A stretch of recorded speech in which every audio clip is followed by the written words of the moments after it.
Bonjour et bienvenue à toutes et à tous à cette réunion, présentation, workshop dédiée à l'e-réputation et co-présentée par Simple CRM et Microsoft. Le thème du jour est donc bonne pratique autour du CRM, outils et services pour gérer l'e-réputation de l'entreprise. Pour ceux et celles qui ne me connaissent pas, eh bien, je suis Brice Cornet et j'ai l'immense chance et le bonheur d'être l'heureux CEO de Simple CRM Group.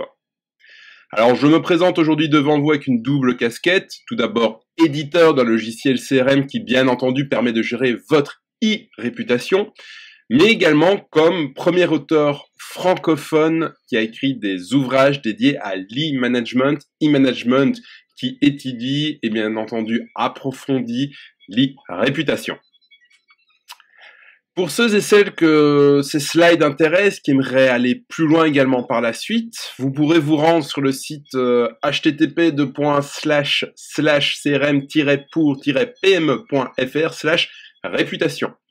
Sur cette page, vous retrouverez les slides que nous allons découvrir ensemble, ainsi qu'un e-book que j'écris pour vous, où je détaille plus en profondeur les différentes stratégies que l'on va découvrir pendant cette courte présentation. Alors, avant toute chose, une petite définition. Je ne vais rien vous apprendre d'exceptionnel en vous disant que l'e-réputation, c'est tout simplement le bruit, positif ou négatif, que font des internautes qui sont des clients, des fans, des utilisateurs ou des clients potentiels par rapport à vos produits, vos services, votre marque sur Internet. Lorsque l'on parle d'e-réputation, on met régulièrement en avant, bien entendu, les gros canaux du Web 2.0, en particulier Twitter, Facebook, également Instagram pour la visibilité réellement en image, visuelle de vos produits et de votre marque.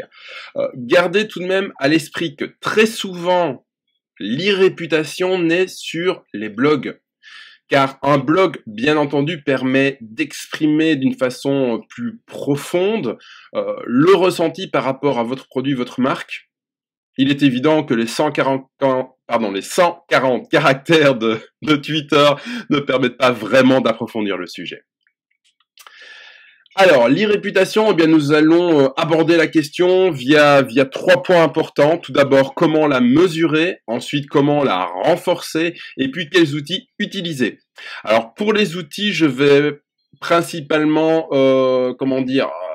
vous expliquer le type d'outils qui existe, un survol rapide, mais la partie outils sera un peu plus développée par mes amis et confrères de Microsoft. Le choix de l'outil, pourquoi l'aborder tout en dernier? Tout simplement parce que le choix de l'outil doit se faire sur base de la stratégie et de vos besoins réels. Ça ne sert à rien d'utiliser un bulldozer si votre besoin est de planter une simple tente de camping. Alors, première chose, on va tuer un mythe, le community manager qui va régler tous vos problèmes d'e-réputation. C'est faux. Un community manager, il va être là, comme un outil supplémentaire dans la palette des outils qu'on va découvrir. Ce sera un rouage important, certes, mais un rouage dans votre stratégie globale. Ce n'est donc pas la solution. Votre e-réputation, il va falloir l'intégrer à la donne stratégique globale de votre brand. Premier problème, le brand est l'affaire du département marketing. Un département qui a une mission, un plan média, un budget, c'est une équipe en général fermée, qui travaille entre eux. Tandis que l'e-réputation, c'est un travail d'équipe qui implique toute l'entreprise. Réellement toute l'entreprise, tous les rouages de votre entreprise. La solution, qui est également une opportunité, c'est si vous décidez de vous intéresser à votre e-réputation, c'est d'implémenter une réelle stratégie, voire de repenser la totalité de votre stratégie. Et je ne parle pas ici que de la stratégie de communication. On va également parler de la stratégie fonctionnelle, et c'est ce qu'on va découvrir, bien entendu, tous ensemble. Gardez à l'esprit, comme vision globale, que l'e-réputation, c'est du marketing humain. Car l'e-réputation est une stratégie autour des sentiments. L'e-réputation, c'est en réalité des sentiments générés par l'expérience du client avec l'ensemble de vos services. La vente, le SAV, la facturation. Alors, exemple concret, une personne achète, elle a été séduite par votre département commercial, mais par contre, elle a eu un petit souci, elle a contacté le support, elle n'a pas du tout été contente de la façon dont elle a été reçue. Alors bien qu'au départ, elle a été séduite puisqu'elle a acheté, eh bien, elle va faire résonner son tam-tam sur les médias sociaux et vous créer une e-réputation négative à cause d'un petit problème de communication au niveau du support. Même chose, il pourrait être très bien très content de la vente, du SAV, et puis imaginons que votre client tombe malade, qu'il a un problème familial, ne paye pas sa facture à temps, et que votre département qui est en charge de la finance le relance d'une façon un peu brusque pour son impayé, cette personne se froisse, et à nouveau va déclencher un tam-tam négatif. Donc, l'e-réputation, ce sont les sentiments générés par l'expérience avec l'ensemble de l'entreprise, et bien entendu, le feedback par rapport à l'utilisation de votre produit ou de votre service, tout cela étant vu et écouté par des millions d'internautes potentiels. Gardez également à l'esprit que la démarche de parler en bien ou en mal d'une marque est motivée par un sentiment fort, réellement très fort. Prendre son clavier, trouver un endroit où parler, que ce soit un forum, un blog, une page Facebook, LinkedIn. Le fait de se pencher sur le fait de créer du contenu, de le penser, de le corriger, peut-être de l'échanger avec des amis avant de le poster. Ensuite, le fait de répondre aux commentaires des gens, d'entretenir une relation avec les lecteurs de ces messages, tout ça, c'est investir du temps. Et en général, les gens préfèrent investir du temps pour ce qu'ils aiment. Leurs enfants, leur sport, leur série TV favorite, un bon repas entre amis. Donc s'ils font cette démarche d'e-réputation, ne sous-estimez jamais la force de ce sentiment.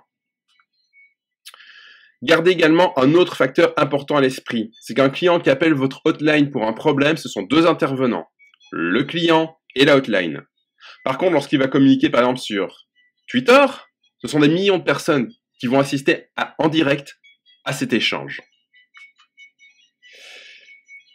Dans mes travaux et mes recherches, je distingue deux processus dans l'e-réputation. Pour moi, l'e-réputation a deux grandes racines. Il y a d'abord l'e-réputation procédurale et l'e-réputation d'investigation. Alors, e-réputation procédurale, vous voyez que le i est entre parenthèses. Pourquoi ? Parce que ce que vous allez faire pour l'e-réputation procédurale va avoir exactement le même impact sur votre réputation classique tout court. L'e-réputation procédurale, c'est le travail en équipe autour du CRM de l'ensemble des acteurs de l'entreprise.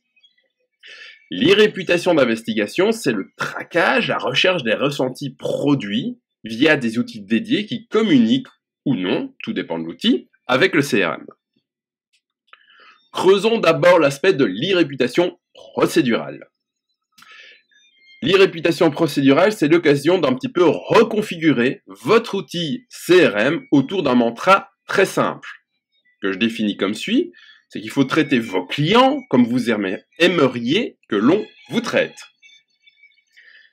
Ça peut paraître idiot, pourtant, si tout le monde faisait de même, si tout le monde configurait son CRM dans ce sens, tout le monde serait 100% satisfait des interactions qu'il a avec ses différents fournisseurs. L'e-réputation procédurale se décline en 3 points. Une qualité d'écoute, une qualité de communication et une qualité d'autocritique qui vont instancier un bouche-à-oreille positif. Exemple d'e-réputation procédurale. C'est tout simplement une e-réputation qui est construite autour d'un CRM qui ne laisse aucune place à l'improvisation ou à l'incertitude. Donc, pour mettre en place une e-réputation procédurale, je vous conseille par exemple que vos employés n'écrivent aucun email d'eux-mêmes, qu'ils ne prennent pas d'initiative en ce sens. C'est votre CRM qui va écrire ces emails. Donc, dans Simple CRM, par exemple, quel que soit votre premier contact commercial avec nous, vous serez toujours accueilli de la même façon. Parce que ces emails, en fait, sont écrits par Simple CRM. L'opérateur commercial choisit l'étape du dialogue et l'email est écrit automatiquement. Le gros avantage, c'est qu'on garde une ligne de conduite, une ligne de communication extrêmement carrée. Le client qui vient vers vous peut venir de façon positive, le sourire aux lèvres, mais peut venir aussi de façon triste ou agressive, il peut avoir des problèmes personnels. Et si le commercial en face, a aussi des problèmes, on pourrait imaginer des choses tristes, parents décédés, problèmes de couple, lui-même pourrait être froissé par ce sentiment, cette tristesse, ou éventuellement cette colère qui est dans l'email du client, et donc lui-même pourrait mal répondre, et les problèmes pourraient commencer. Donc on évite tout cela, en cadrant la communication avec des systèmes d'automatisation. Donc dans Simple CRM va écrire des emails. De même, on associe un wiki avec les réponses aux questions, pour toujours fournir des réponses carrées. On définit une charte de qualité, et dans cette charte de qualité, on définit par exemple qu'il n'y a pas de honte à dire « je ne sais pas ». Je préfère vous donner un vrai oui ou un vrai non, et si je ne sais pas, je vais me renseigner auprès d'un client, auprès du wiki de l'entreprise, et je vous envoie le plus rapidement possible l'information. De même, il va falloir former les personnes au dialogue. Un dialogue qui est cadré sur base de l'image, du brand et de la philosophie de votre entreprise. L'e-réputation procédurale, ce travail en équipe est donc assuré autour d'un CRM qui cadre et assure le suivi. Un CRM qui est garant de la résolution. On ne laisse jamais un dialogue, un ticket, une opportunité, appelez-le comme vous voulez, mais non résolu. On retourne vers le client s'il reste dans le silence. On l'accompagne, on lui montre qu'il est là. Et si au bout de plusieurs relances, il n'a pas répondu, on lui envoie un email de remerciement et on lui dit surtout qu'il n'hésite pas à revenir vers nous.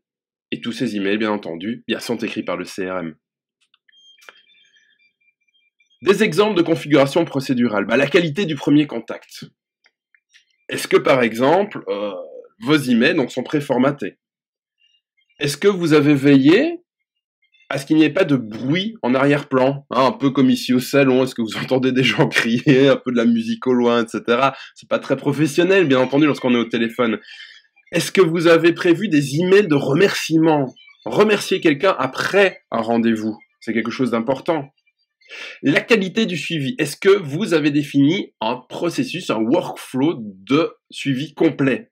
Les CRM permettent cela, Simple CRM permet cela. Alors, je vois quelqu'un qui sourit là devant quand je dis qualité du suivi, mais vous seriez étonné.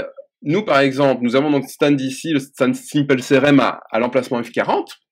On a envoyé 12 devis pour différentes choses.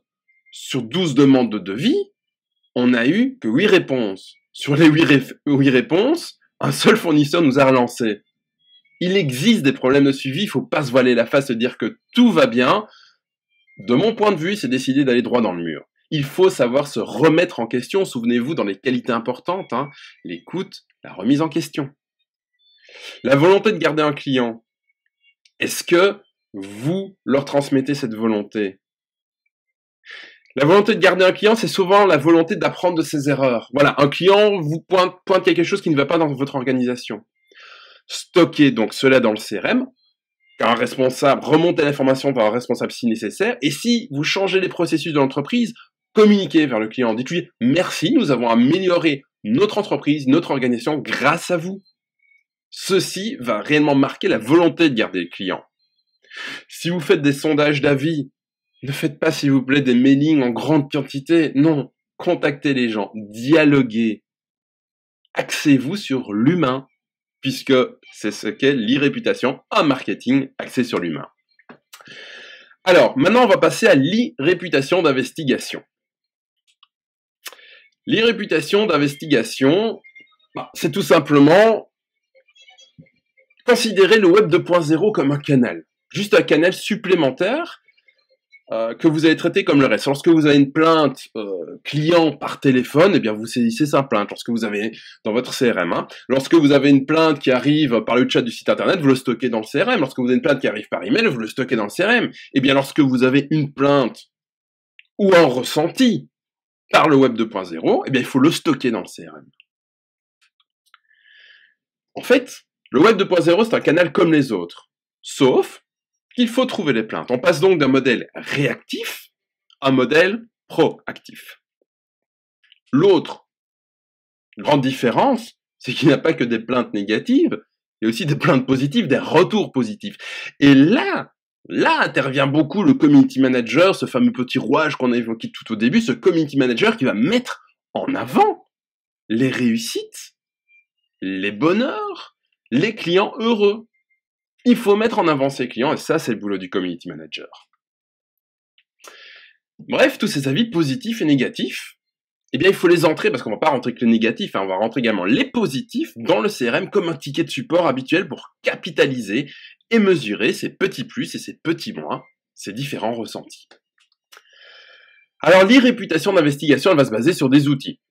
Je différencie 3 types d'outils qui seront un peu plus donc détaillés par la suite par mes 2 collègues et amis de Microsoft. Je détaille les outils dans le CRM, les outils externes et les outils externes qui communiquent avec le CRM. Alors, un outil dans le CRM. Je vais parler bien entendu d'outils présents dans Simple CRM. On en a 3. On a d'abord l'outil Trends. L'outil Trends, vous saisissez votre marque, votre brand, votre produit, et l'outil Trends va pointer des résultats. Tout ce qui a été publié dans les forums, sur des sites dernièrement, des réactions sur des médias sociaux, des critiques dans LinkedIn, des avis, etc., etc. C'est donc un outil de traçabilité. On a également un outil qui est le Live Info. Là, c'est plus orienté purement Twitter. On voit d'un côté, en fait, l'actualité dans la presse et l'actualité sur Twitter qui sont souvent liées. Donc, par exemple, si vous êtes, je sais pas moi, imaginons que vous êtes un constructeur de voitures allemandes, exemple pris au hasard, eh bien, vous auriez pu voir qu'on parle beaucoup de vous dans l'actualité, qu'on parle beaucoup de vous sur Twitter en même temps. Parce que je sache, le constructeur de voitures allemandes n'est pas client Simple CRM actuellement. Qui sait? Donc, un autre produit, c'est le Goulite. Le Goulite, voilà, j'ai un rendez-vous avec un client que je ne connais pas. Je sélectionne son nom avec ma souris et directement, Simple CRM va me permettre de voir sa fiche LinkedIn, cette dernière publication sur les médias sociaux, que ce soit du Facebook, de l'Instagram, du Twitter, pour mieux connaître sa personnalité sociale, voire peut-être s'il a déjà parlé de nous, en fait, auparavant, tout simplement. Les outils externes et souvent gratuits, hein, même quasiment tous gratuits. D'abord le moteur de recherche, donc vous pouvez via Google dire Google indexe-moi ce qui a été publié depuis 1 heure. Donc vous tapez le nom de votre marque, de votre entreprise et vous lancez donc cette recherche, vous allez voir ce qui a été posté. Le moteur de recherche natif des médias sociaux comme Twitter par exemple, qui va vous permettre de voir en temps réel ce que pensent les gens. Ensuite Google Alert, là c'est des outils de veille, Google Alert, NetVibes, Scoopit.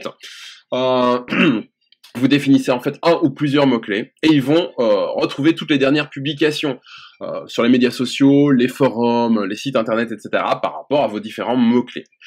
Petit défaut tout de même de ces outils, Google Alert, NetVibes, Scoopit et autres, même s'ils sont très bien, c'est qu'il y a un gros décalage. Donc vous pouvez avoir 2, 3, 4 jours de décalage entre la publication réelle et le moment où vous en êtes informé, ce qui fait que si vous voulez réellement être sur la balle, prendre la balle au bon, ce qui est quand même la base du community management, de l'e-réputation, hein, c'est l'interaction rapide avec les gens, du coup c'est pas super, on va dire que ce sont plutôt des outils qui peuvent rattraper le ballon si vous a échappé lorsqu'il a été dégagé. Les petits soucis avec les outils externes, c'est qu'on se retrouve à jongler avec une dizaine d'apps parfois, donc c'est pas toujours très très confortable. Troisième catégorie d'outils sont les outils externes qui communiquent avec les CRM. Alors, on va prendre l'exemple ici de TalkTo. TalkTo vous permet d'avoir un chat sur votre site internet, de dialoguer avec le client, de voir son ressenti, hein, qui est donc de l'e-réputation. À la fin, après la session de chat, ça part directement dans Simple CRM et c'est stocké, donc on valorise le ticket à l'intervention, l'échange, bien entendu. Petit focus important, formation à la gestion des conflits. Beaucoup de couacs de communication dû à des community managers on fait la une des médias. Voilà, souvent les community managers sont jeunes. Et puisqu'ils sont sur des médias qui sont un peu des médias natifs pour eux, qui sont des médias qui leur sont personnels, ils ont tendance parfois à réagir de façon personnelle. Et ça, c'est très très dangereux.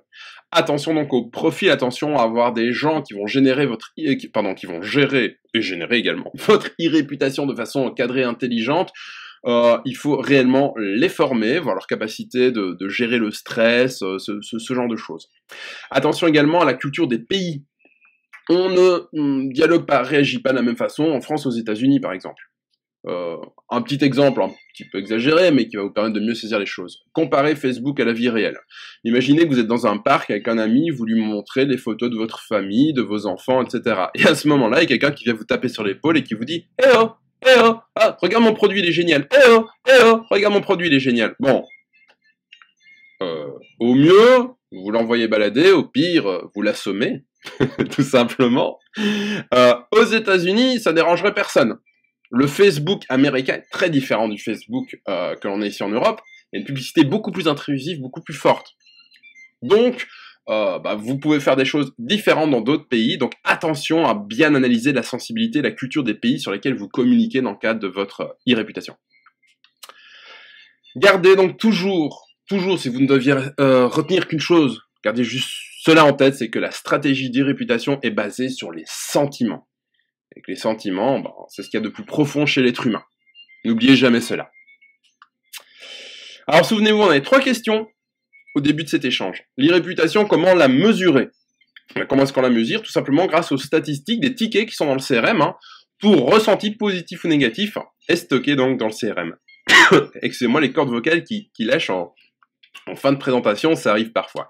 Ensuite, e-réputation, comment la renforcer? Eh bien, on l'a vu grâce à des procédures stratégiques qui intègrent toute l'entreprise, associées à une prise en charge proactive des ressentis sur le Web 2. Enfin, quels outils utiliser? Soit des outils internes ou externes ou qui communiquent avec le CRM. Voilà, je vous remercie pour votre attention. Donc, on a fini ici la donne stratégique. Et maintenant, je vais laisser la place à mes amis et collègues de Microsoft qui vont détailler un petit peu plus, de leur côté, la partie outils. Je vous remercie.